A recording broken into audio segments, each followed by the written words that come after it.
A gente tem, no quadro do coronavírus, a doença é o Covid-19, apesar que o coronavírus já é um vírus que existe há centenas de anos, só que ele sofre mutações. E a gente vive atualmente um tipo específico do corona, que é o SARS-CoV-2, que é o que promove a Covid-19. Por característica, ele tem entrada no nosso organismo, ele consegue nos infectar pelos olhos, nariz e boca. Ele tem afinidade pelo sistema respiratório, daí como é um vírus parasita obrigatório intracelular, então ele tem que entrar numa célula hospedeira, que no caso é a célula do nosso organismo, para poder se multiplicar. Então ele sozinho não consegue fazer isso. Então ele entra no nosso organismo, acha então uma célula adequada para poder penetrar através da afinidade da sua membrana celular. Então ela se replica em grande quantidade, essa carga viral, até promover a morte dessa célula e ser liberado no organismo para que esses virions, né, que é a apresentação do vírus fora da célula, consiga acessar outras células, se multiplicar ainda mais e aumentar o processo inflamatório. Daí muitas pessoas evoluem para quadros simples, né, de tosse, de desconforto em garganta. Quando aumenta essa carga viral no organismo, começa a acessar as vias respiratórias mais baixas, começa então a aumentar o processo inflamatório e aí pode evoluir para quadros de pneumonia. E normalmente é aí que o paciente começa a ter a dificuldade de respirar. Muitas vezes aquele paciente precisa ser direcionado para o hospital, precisa acessar a UTI em função da gravidade do quadro. O que é mais importante é que as pessoas entendam que a prevenção, né, as precauções são sempre os melhores caminhos para poder elas não serem infectadas, mas infelizmente muitas pessoas, mesmo tomando os devidos cuidados, terão contato com o vírus e podem se infectar, e quando elas estão imunologicamente protegidas, ou seja, são pessoas que fazem atividade física regularmente, são pessoas que têm uma alimentação balanceada, são pessoas que têm um estilo de vida que evitam ou estão com comorbidades, doenças controladas, ou as não têm, justamente pelas boas escolhas. Então são pessoas que vão estar melhor preparadas para esse possível processo infeccioso, viral, é claro, pelo coronavírus. Lembrar que o paciente que ele está obeso, que está acima do peso, e lembrar que infelizmente é a realidade da maior parte da nossa população, é um paciente que muitas vezes tem hipertensão, tem diabetes, tem doenças cardiovasculares. Lembrar que a obesidade é um fator complicador, então que pode ser desencadeante, né, de aparecimento de alguns tipos de cânceres.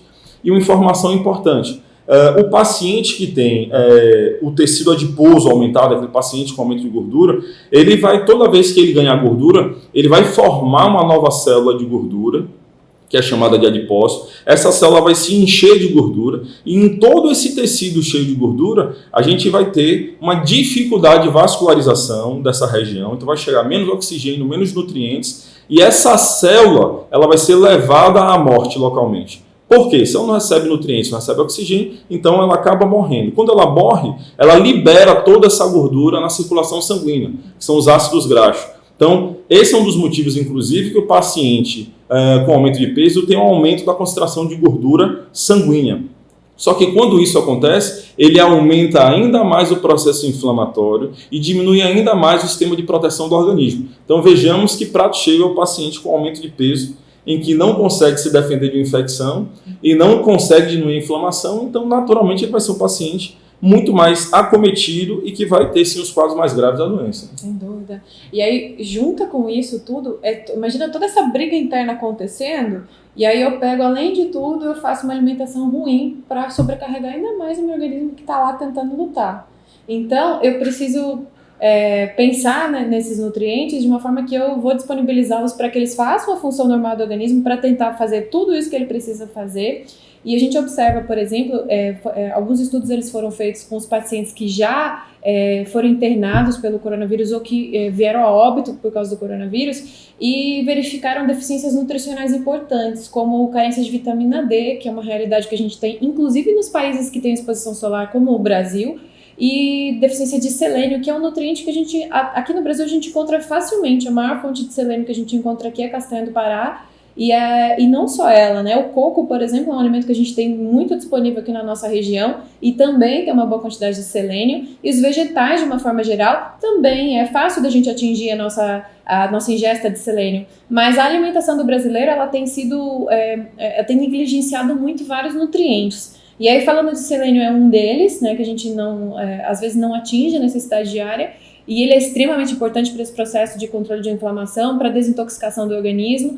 A gente tem o zinco, que ele é um nutriente essencial para o sistema imunológico. O zinco a gente encontra muito nos frutos do mar, mas a gente acha muito nos cereais integrais, a gente acha nas castanhas, nas sementes bastante, na ervilha, que é uma leguminosa que a gente tem bastante zinco também para consumo. E a gente pode pensar também em outros nutrientes, como a vitamina A, que é um nutriente também essencial para o sistema imunológico, para a nossa saúde intestinal. E aí a gente volta para a saúde intestinal, porque hoje a gente fala que o sistema imunológico, ele surge a partir de uma saúde intestinal. Então, eu tenho o meu intestino funcionando adequadamente, eu posso produzir um sistema imunológico saudável. Então, eu tenho menos agressões ao organismo e eu tenho uma produção de um sistema imunológico mais saudável também. Então, zinco, selênio, vitamina A, a própria vitamina D, que a gente consegue uma pequena parte pela alimentação, mas a exposição solar ela é essencial para a ativação dessa vitamina D. E aí, fora a vitamina C, que a gente já conhece, né, que ela é muito conhecida para a questão da imunidade, e outras vitaminas que a gente tem aí para complementar esse processo, tá?